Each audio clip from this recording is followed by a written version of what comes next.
Right. Right. Welcome back to Failure Frame Anime Review, episode number 9. We're here reviewing the 9th episode of the series, Dark Plot. Okay, so this one, from what I can tell, finishes up adapting book 3, and it looks like it starts on book 4, probably adapting the prologue. So, here's what happens. We start with Ceres confronting the Astra, the Cole who claims that they killed the 5 Dogons. You know, from a few episodes back. Yeah, they basically claim they're the ones who slay, even though that actually was Toku did. So she comes the alias of the Fly Swordswoman, and she just thinks out how oh, she's actually the famous swordswoman, Sarah.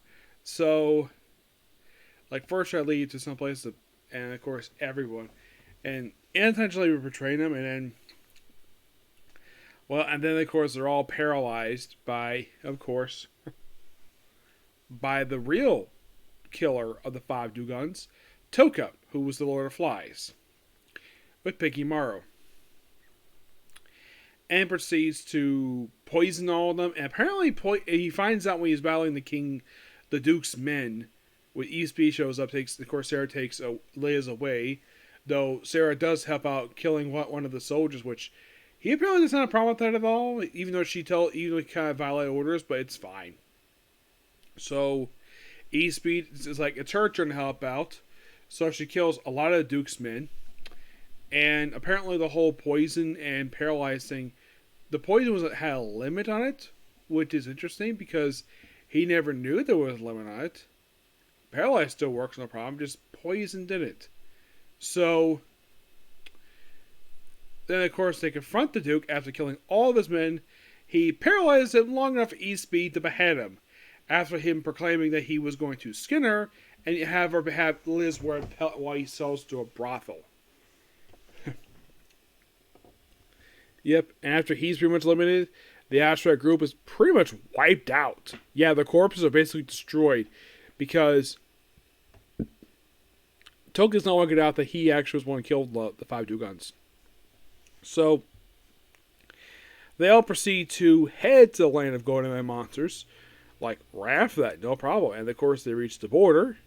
Well, I can tell it's the border because, of course, they see a tree in the distance, a corrupted tree, which used to be a sacred tree. And then, of course, Eve asks Toka for a little bit of magic to show off this, what looks like a version of a hologram, like, you know, one of those, like those HUD displays, and shows like where they are, where the green dot is. The red dot is where the witch taboos is.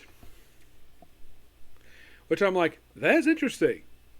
And this leads to a very funny moment where, after, of course, Sarah basically is drying off, and Liz is basically thinking that, oh, her body won't get that big, and Sarah's like, don't listen to that woman. That woman told you a bunch of lies. And Toka reveals Eve is kind of like basically members of the family. Like, Sarah's like her aunt, Eve is like her uncle, and Liz is like him because they both grew up in very similar circumstances. And there's a funny moment where, like, ooh, like, Toka's tired. Rest on Sarah. It's like, oh, I want to sleep on mine. It's like, no. And eventually he's going to put her to sleep because she apparently cannot sleep because of when she was doing disguise things. She gave her ability to sleep. So he has to kind of force her to go to sleep thanks to a spell. She is not a problem with it per se, but it's the only way she can sleep because she cannot sleep at all because of her previous disguise thing. Maybe he'll eventually get rid of that. And then, of course, they come up with the name of the group before they enter the land of Golden Monsters, which they refer to as Land of Monsters, but it's like Golden Monsters, as the Lord of Flies Warbound. And just the 4 of them: Toka, Sarah, Liz, and E-Speed. And they all walk into basically this is, of course, after the post-credit scene where they eat some white chocolate. They all love it. And, of course, they walk into Land of Monsters. And that's their involvement in the whole episode. That takes up almost the entire episode, with the exception of the last 3 minutes before the credits, where we see one of the members basically training with apparently someone who's like a sister to the goddess.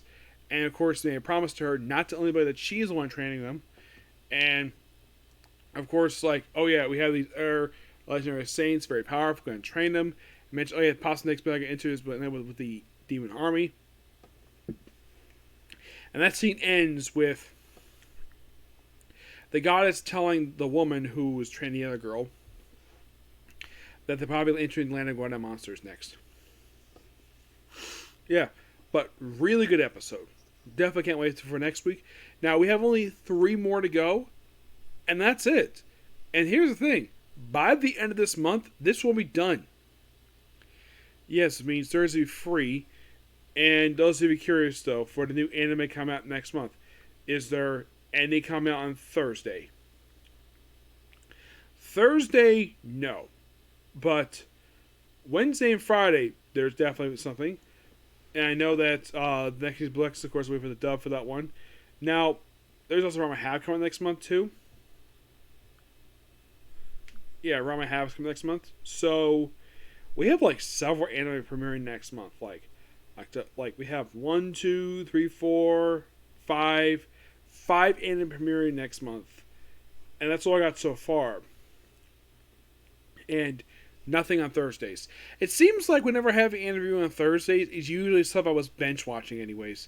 Which is kind of weird. The second time this has happened recently, because before this one was an RCM's Love and How Love You Up Ride.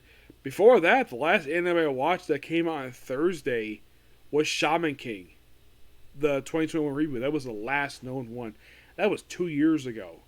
Yes, and that was something I was not bench watching. I watched that from start to finish. Yes, but as when this one wraps up, I don't know what's going to play set on Thursday. It might be Thursday, maybe free. Who knows? Okay, so that's a particular view. Please be sure to like, comment, subscribe, turn notifications, and tune in the dislike button. Next up, we have a Comic Corner. And both of them wrap-ups. Basically, a wrap-up of one series, the other of a volume. Okay, next view. Bye.